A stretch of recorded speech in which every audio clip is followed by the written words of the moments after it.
नमस्कार मेरे प्यारे YouTube के साथियों, मैं हूं मिस्टर एक्स और आज आपके सामने एक और डरावनी कहानी लेकर हाजिर हो चुका हूं। जैसा कि दोस्तों मैंने आपसे वादा किया था कि मैं आपके लिए सबसे बेहतरीन से बेहतरीन हॉरर स्टोरीज लेकर आऊंगा और इसके लिए भले ही मुझे कितना ही टाइम लग जाए, तो मेरे लिए यह संभव नहीं हो सकता कि मैं आपके लिए रोजाना शाम को स्टोरी लेकर आ सकूं, क्योंकि उससे फिर स्टोरी की जो क्वालिटी है वो कमजोर हो जाती है।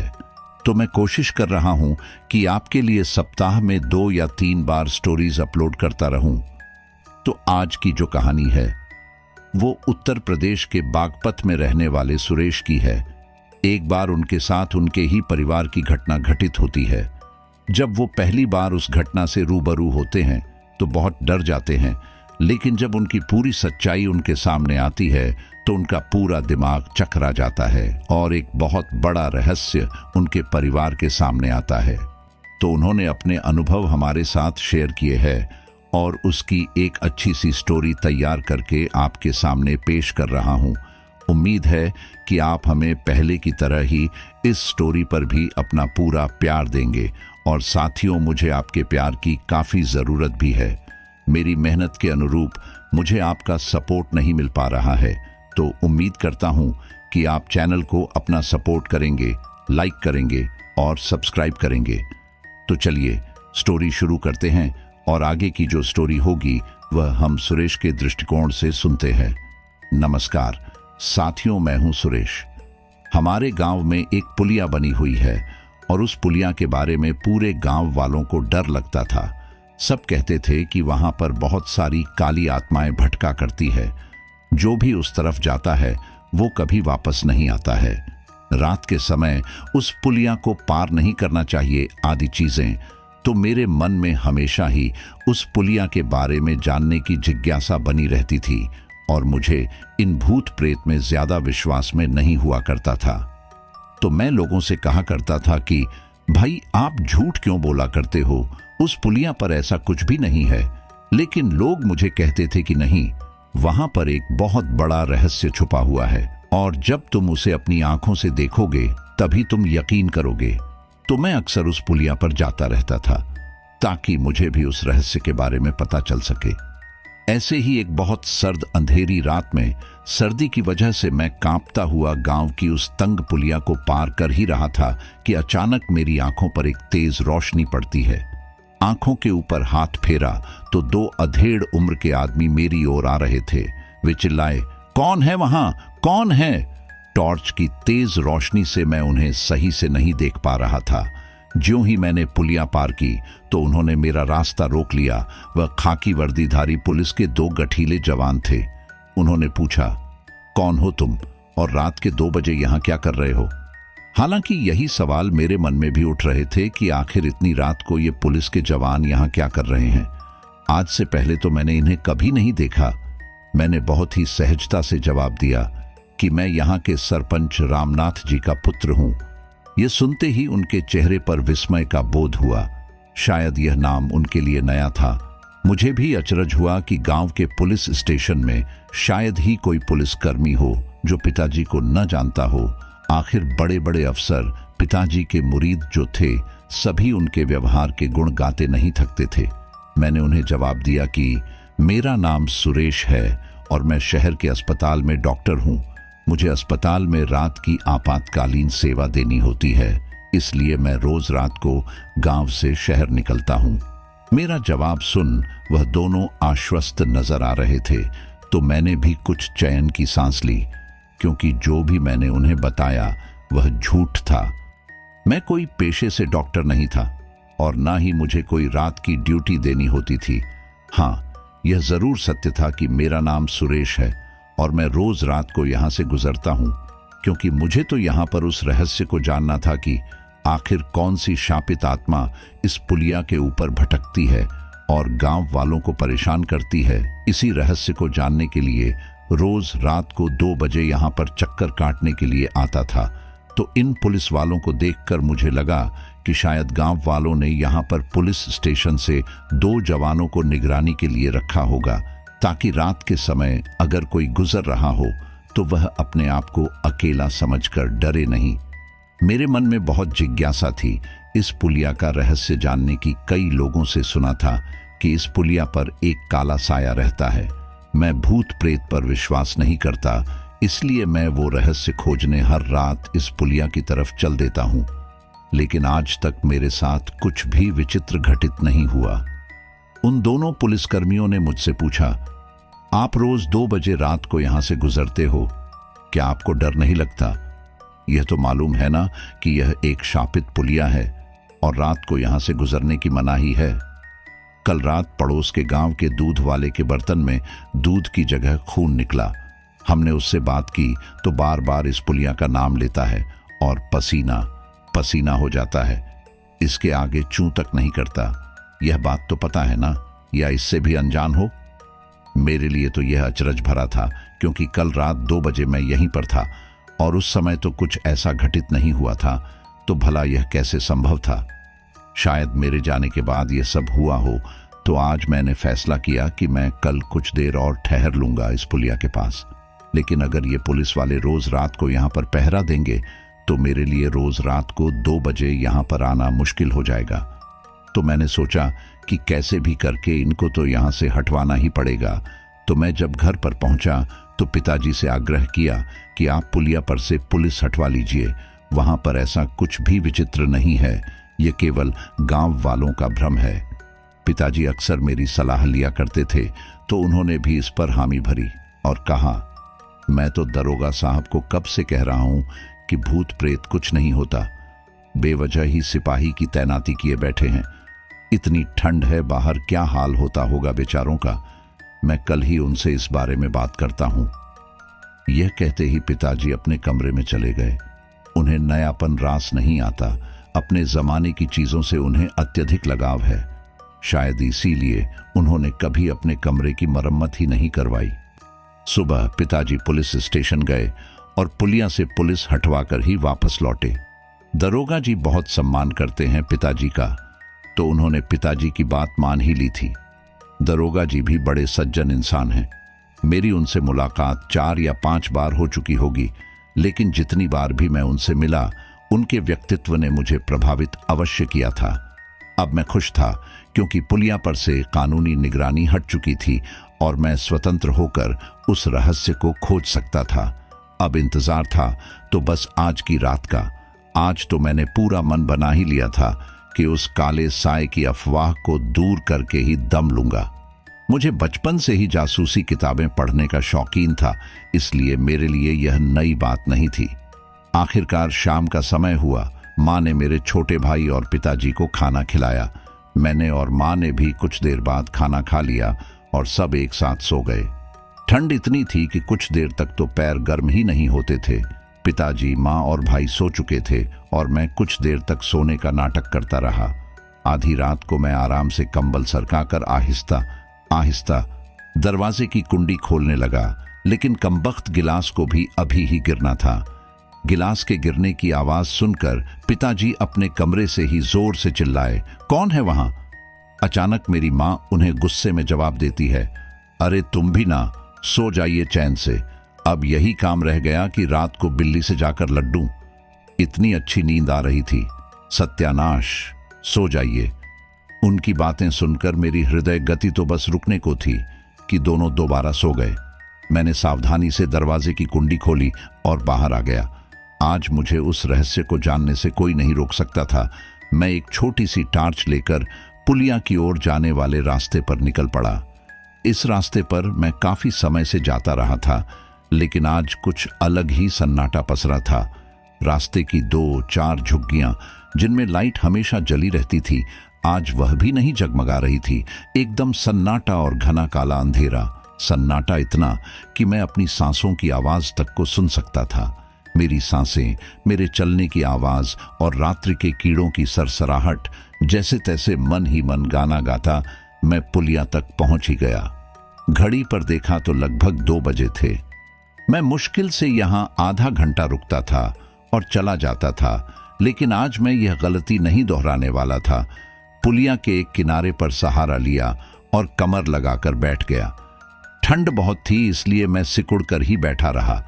किसी प्रेत आत्मा से अधिक डर तो मुझे जंगली जानवरों का लग रहा था। यह कुछ खुला क्षेत्र था जिसमें कोई भी जानवर मुझे आसानी से देख सकता था। मैंने साहस जुटाया और कुछ गाने मन ही मन में गाने लगा। घड़ी पर देखा तो 3 बजने को था। अब तो सब्र भी मेरी परीक्षा लेने लगा था। मैंने वापस जाने का निर्णय लिया और इसे लोगों का भ्रम समझकर घर की ओर चलने को उठा ही था कि अचानक मेरे कानों ने एक अजीब सी सरसराहट सुनी। मैंने पीछे मुड़कर देखा तो कुछ भी नहीं था। पहले तो मैंने इसे किसी छोटे जानवर की सरसराहट समझा, लेकिन धीरे धीरे यह और नजदीक से आने लगी। मैंने अपनी मुट्ठी कस ली। मेरा पूरा चेहरा पसीने से तर हो आया था। अब मैं स्वीकार कर सकता हूं कि मैं बहुत ज्यादा डर गया था। मन में शंका थी कि यह कोई जानवर है या कुछ और। मैंने एक पत्थर उठा लिया। कौन है वहां? जो भी है सामने आओ। मैं तुमसे नहीं डरता, आओ मेरा सामना करो, मैंने कांपते हुए कहा। मैं जैसे ही सरसराहट के कुछ नजदीक जाता तो वहीं सरसराहट किसी दूसरी दिशा से आने लगती। अब तो वहां से भागने के सिवा मुझे कुछ नहीं सूझ रहा था। सरसराहट बंद हुई तो पुलिया के नीचे से किसी लड़की की रोने की आवाज सुनी। वह आवाज किसी लड़की की थी या औरत की, यह समझने का समय मेरे पास नहीं था और ना ही दिमाग इतना सोच पा रहा था। मैं तो बस पुलिया के ऊपर चढ़कर उसे नीचे की ओर ढूंढने लगा। पुलिया के नीचे देखने पर कोई नजर नहीं आ रहा था। मैंने हाथ में रखा पत्थर आवाज की ओर फेंक मारा।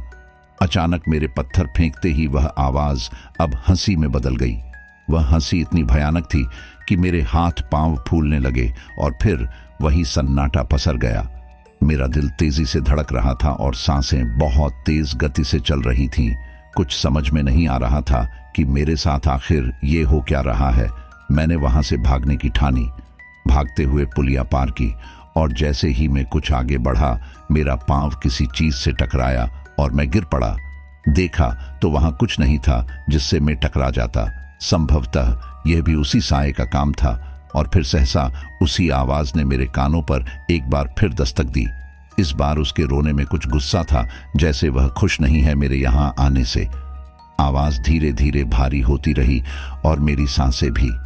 आवाज किसी महिला या लड़की की नहीं, बल्कि एक पुरुष की आवाज बन चुकी थी। मुझे पता था मैं इसकी इच्छा के बिना यहां से नहीं निकल पाऊंगा, सो मैंने पुलिया के नीचे जाने का फैसला किया। मैंने टॉर्च को उस तरफ किया और नीचे उतरने लगा। वह आदमी कुछ धुन गुनगुनाने लगा। मुझे नहीं पता मुझे उस समय क्या हो गया था, लेकिन मैं स्वयं के वश में नहीं था। वह धुन मुझे मंत्रमुग्ध कर रही थी और अपनी ओर आकर्षित कर रही थी। इसके आगे मुझे कुछ याद नहीं। बस जब मैंने स्वयं को सम्मोहन से मुक्त पाया तो मैं अलग ही जगह पर था। एक घना जंगल जो इससे पहले मैंने कभी नहीं देखा था। ऐसे पेड़ गांव में तो छोड़िए, गांव के बाहर भी नहीं देखे थे मैंने। यह मैं कहां आ गया? मन ही मन सोच रहा था। मैं चिल्लाया, मुझे बचाओ, कोई तो मुझे बचा लो, क्या कोई है? मैं समझ नहीं पा रहा था कि मैं यहां कैसे पहुंचा। वह औरत की आवाज किसकी थी और वह आदमी? यह सब कुछ किसी दुःस्वप्न जैसा था। मैं यह सोच ही रहा था कि वह धुन फिर सुनाई देने लगी। वह भी सिर्फ आदमी की आवाज में नहीं, बल्कि अब वह औरत भी उसका साथ दे रही थी। मैं समझ चुका था कि मेरे आसपास एक नहीं 2-2 आत्माएं भटक रही थीं, या उससे भी ज्यादा। इस बार उस धुन ने मुझे सम्मोहित नहीं किया। मैं पूरे होश में उनकी कराहती आवाज में वह धुन सुन ही रहा था कि अचानक मेरे कंधे पर किसी ने हाथ रखा। मैं तुरंत पीछे मुड़ा तो अवाक रह गया। मैंने देखा कि मेरे पीछे एक औरत मुझे घूर रही थी। उसकी गहरी नीली आंखें, बिखरे हुए बाल, विकृत चेहरा, यह सब कुछ मैं स्पष्ट रूप से देख पा रहा था। वह बहुत जोर जोर से हंसने लगी। उसके काले लंबे दांत, मुंह से निकलते सफेद घिनौने कीड़े और तेज सड़न जैसी बदबू। मेरे मुंह से एक शब्द तक नहीं निकल पा रहा था। हाथ पांव जोर जोर से कांप रहे थे। मैं पूरा सुन्न पड़ गया था। उसकी तेज शैतानी हंसी मानो मेरे कानों को चीर रही थी कि अचानक वह रुकी। उसकी आंखें अब सामान्य थीं, चेहरा भी, और वह सब कुछ जो मुझे भयावह लग रहा था। उसकी नीली चमकदार आंखों में मैंने आंसू देखे। वह मुझे प्रेम से देखने लगी, मानो मुझे पहचानने लगी हो। मैं हैरान था कि आखिर उसने मुझ में ऐसा क्या देख लिया। वह मेरे पास आई और मुझे गले से लगा लिया।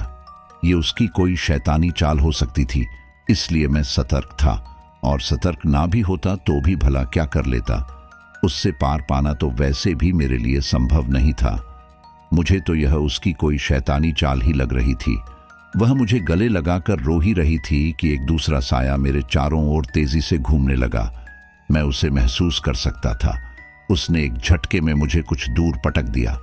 मेरे हाथ और कमर पर बहुत तेज चोट लग गई थी। मैं कराह रहा था।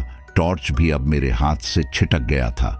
यह साया संभवतः उस आदमी का ही था। मैं अभी तक उसे साफ साफ नहीं देख पाया था। इससे पहले कि मैं खुद को संभाल पाता, उस अदृश्य शक्ति ने मुझे पैरों से घसीटना शुरू कर दिया। मैं चिल्लाने लगा, छोड़ दो मुझे दुष्ट राक्षस, बचाओ, कोई तो मुझे बचा लो। अब मेरे पिताजी रोज सुबह पूजा पाठ किया करते थे, तो हनुमान चालीसा के कुछ मंत्र मुझे याद थे।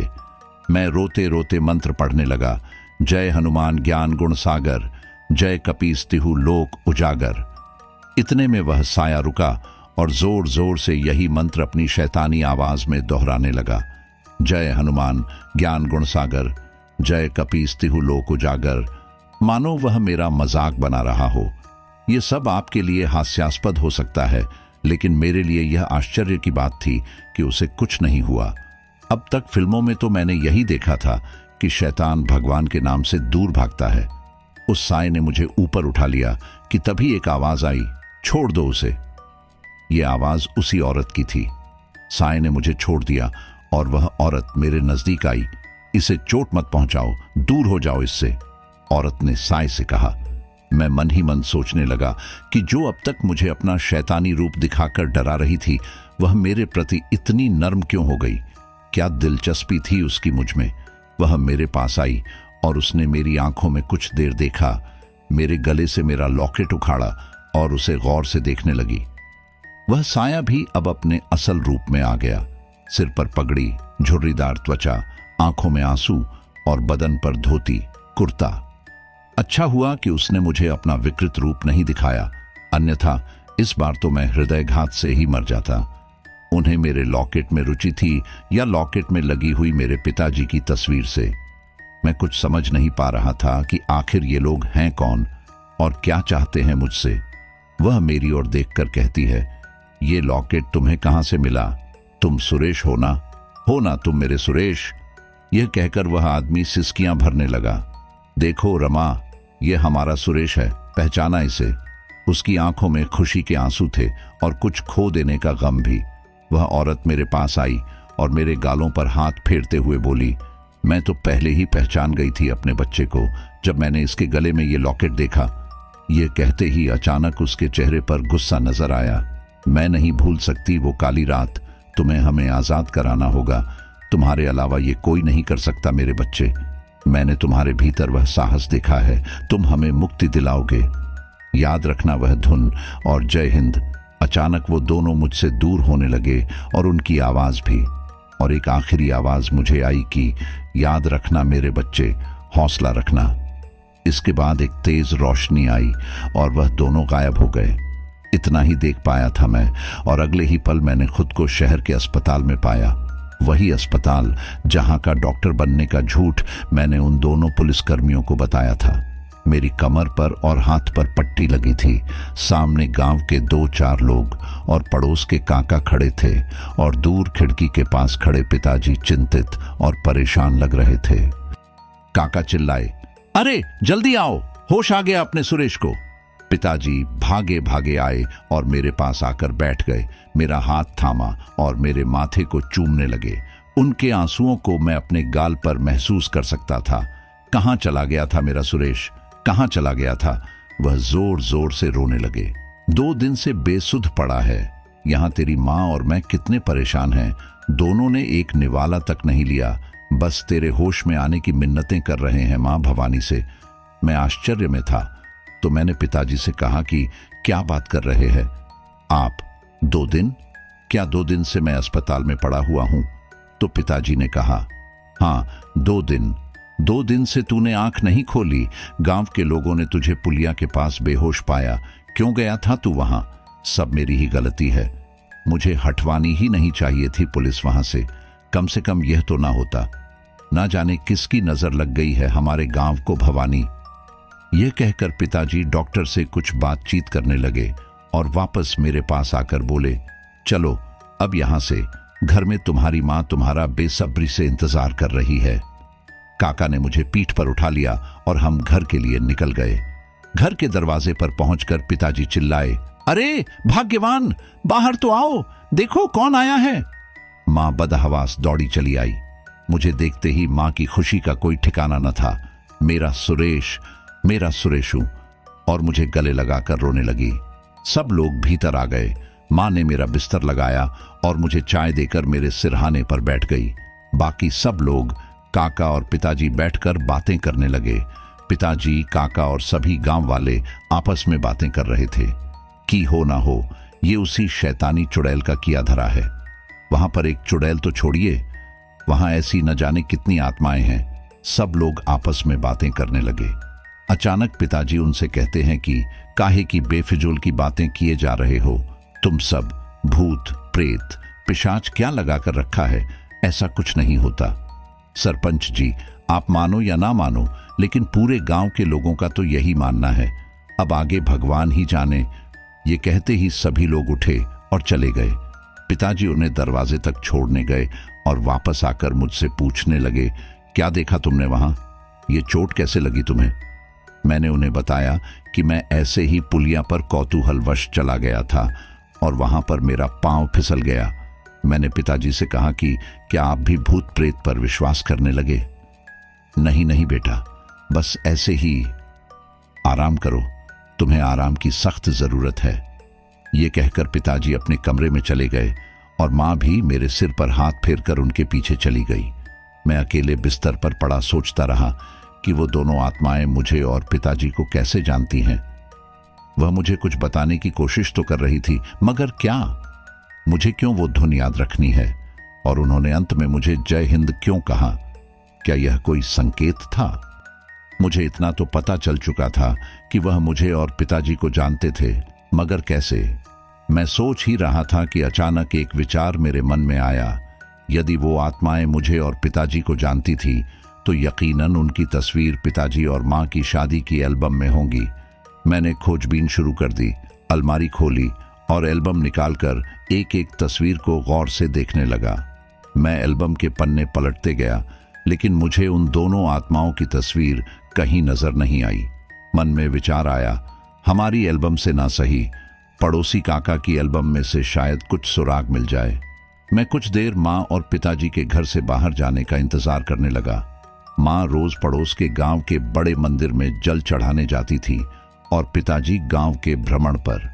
जैसे ही दोनों चले गए, मैं भी पड़ोस के काका के घर निकल गया। मैंने उनका दरवाजा खटखटाया। काकी ने अंदर से आवाज लगाई, कौन है? रुको, आती हूं।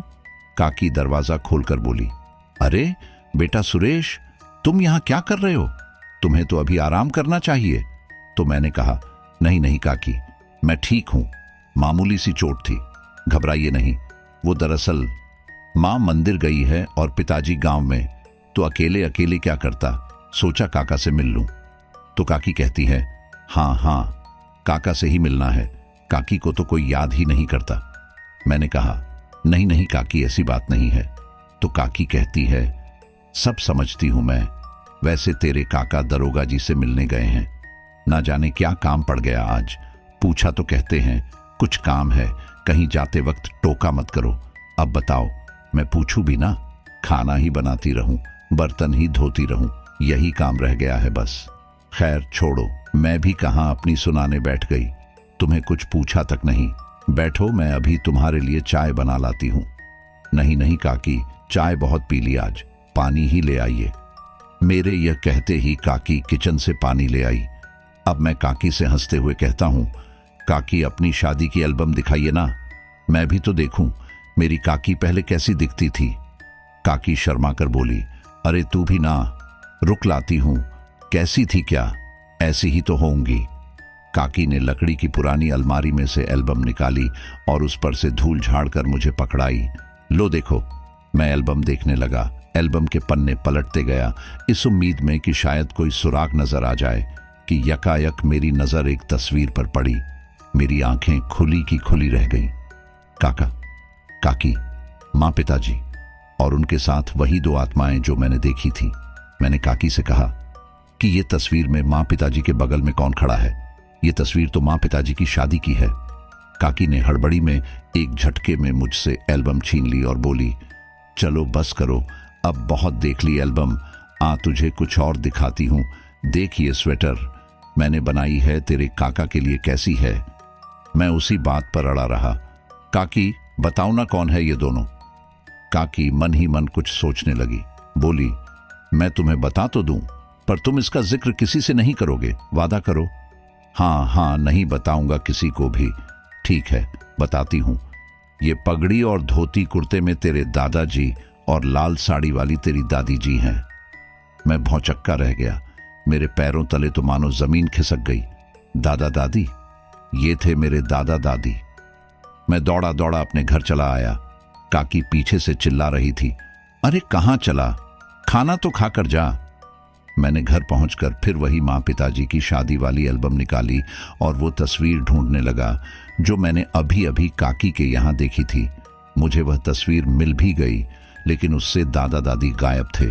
मैंने गौर से देखा तो पाया कि किसी ने बड़ी ही चालाकी से फोटो को उतना ही काटा है जहां तक दादा दादी थे, कैंची से या किसी नुकीली चीज से।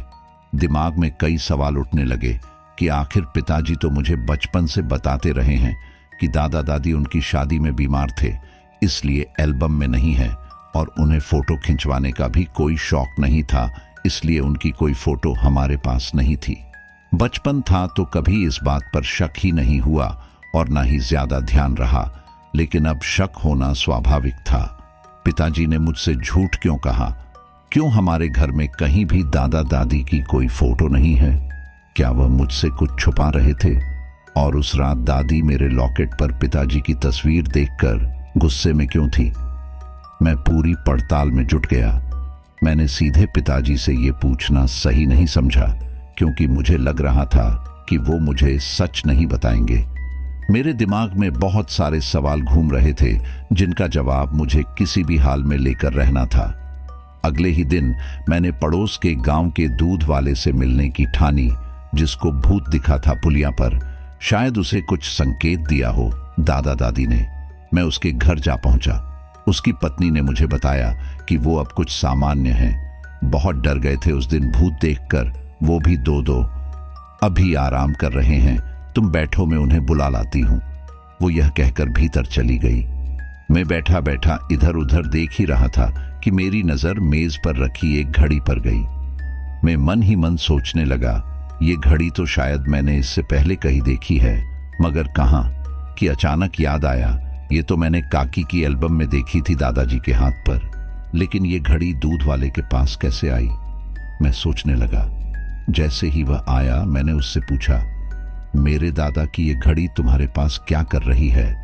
वह अचंभित था, जैसे उसका कोई राज खुल गया हो। उसने भागने की कोशिश की, लेकिन मैंने उसे दबोच लिया। कहाँ भाग रहा था? बता, कहाँ से लाया ये घड़ी, बता। वो घबराया हुआ था, मानो उसकी कोई गलती पकड़ी गई हो। मैंने नहीं मारा, मैंने नहीं मारा बाऊजी, वो घबरा कर बोला।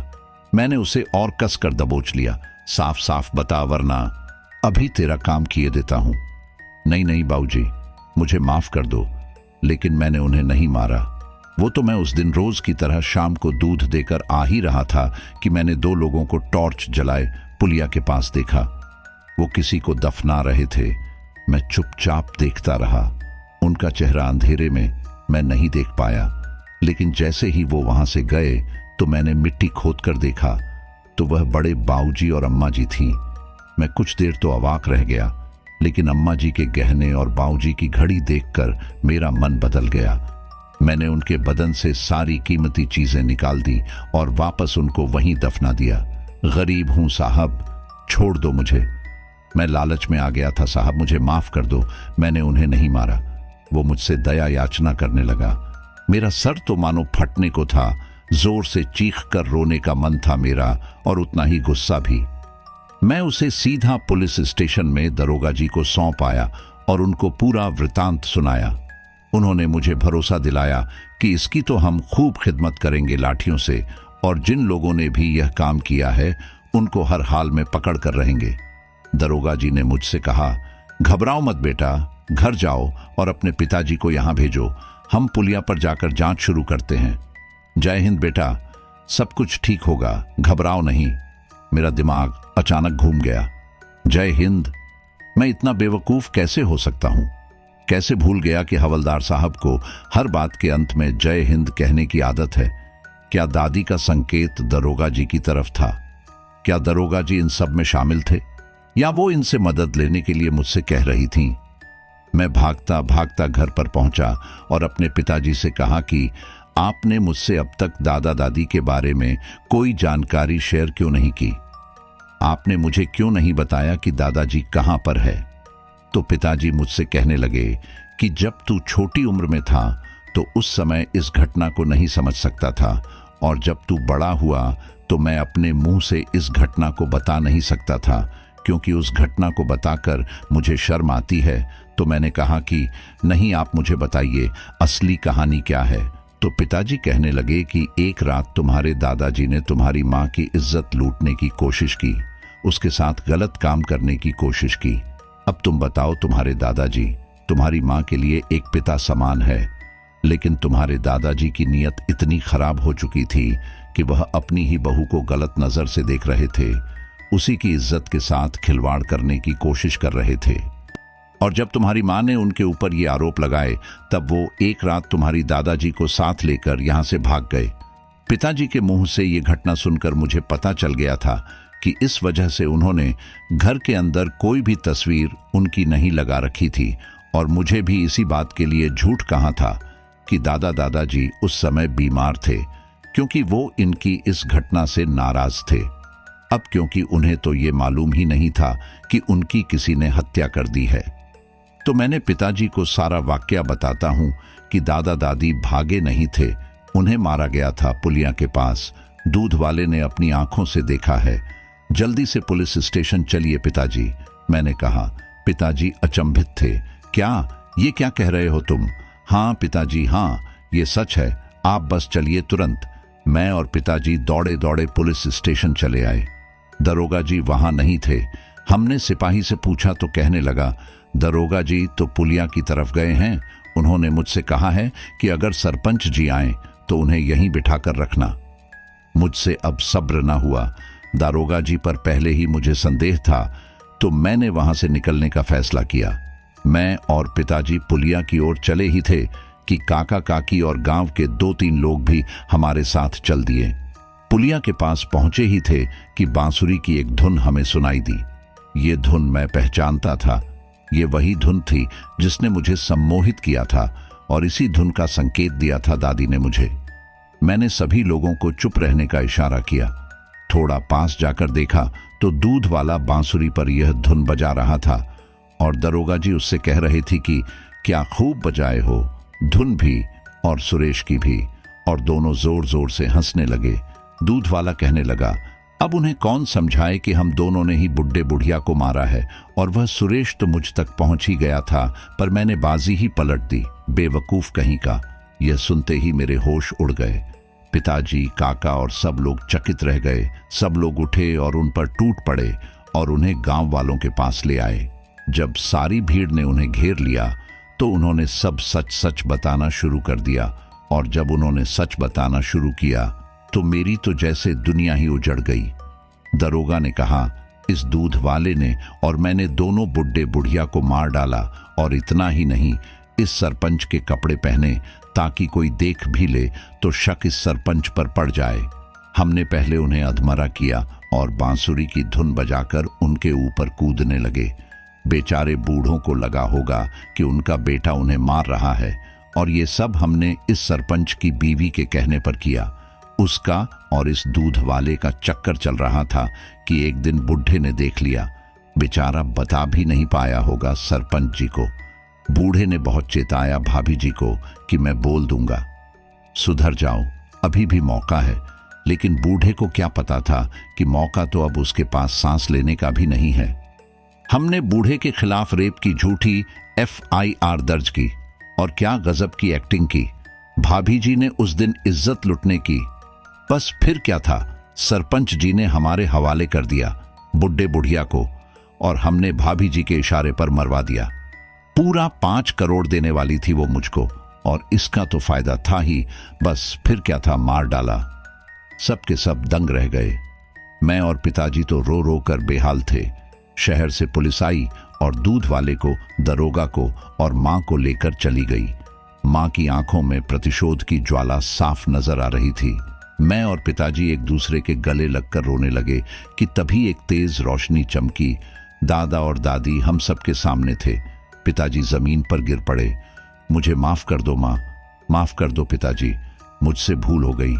दादा दादी ने उन्हें उठाया, उनके आंसू पूछे और कहने लगे, भूल तो बेटा हमसे हो गई जो हमने सोचा कि तुमने हमें मारा है। अब हम शांति से मुक्ति पा सकेंगे। सत्य की राह पर चलना, अन्याय का सामना करना। हमें तुम पर नाज है सुरेश, अपने पिता का ख्याल रखना। तुमने हीरा पाया है, इसे संजो कर रखना। और एक तेज रोशनी के साथ वो दोनों गायब हो गए। कुछ दिन बाद पता चला कि वो दूध वाला और मेरी माँ पुलिस की गिरफ्त से भाग निकले। उस दिन के बाद मैंने उनकी सारी यादें जला दी, उनकी तस्वीर, उनके कपड़े, फर्नीचर और सब कुछ। तो दोस्तों, आज की हमारी जो कहानी है वो यहीं पर पूरी होती है, और उम्मीद करता हूं कि आपको ये कहानी पसंद आई होगी। बाकी आप और कैसी कहानियां सुनना पसंद करते हैं, ये मुझे आप कमेंट बॉक्स में बता सकते हैं। मैं आपके कमेंट का बेसब्री से इंतज़ार करता हूं, और आपके जो भी फीडबैक मुझे मिलते हैं वो मैं अगले वीडियो पर अप्लाई करने की पूरी कोशिश करता हूं। तो आपके जो भी पॉइंट्स हो वो मुझे कमेंट बॉक्स में ज़रूर बताएं। बाकी आपका बहुत बहुत धन्यवाद। नेक्स्ट स्टोरी के लिए वेट कीजिए और अपना ख्याल रखिए।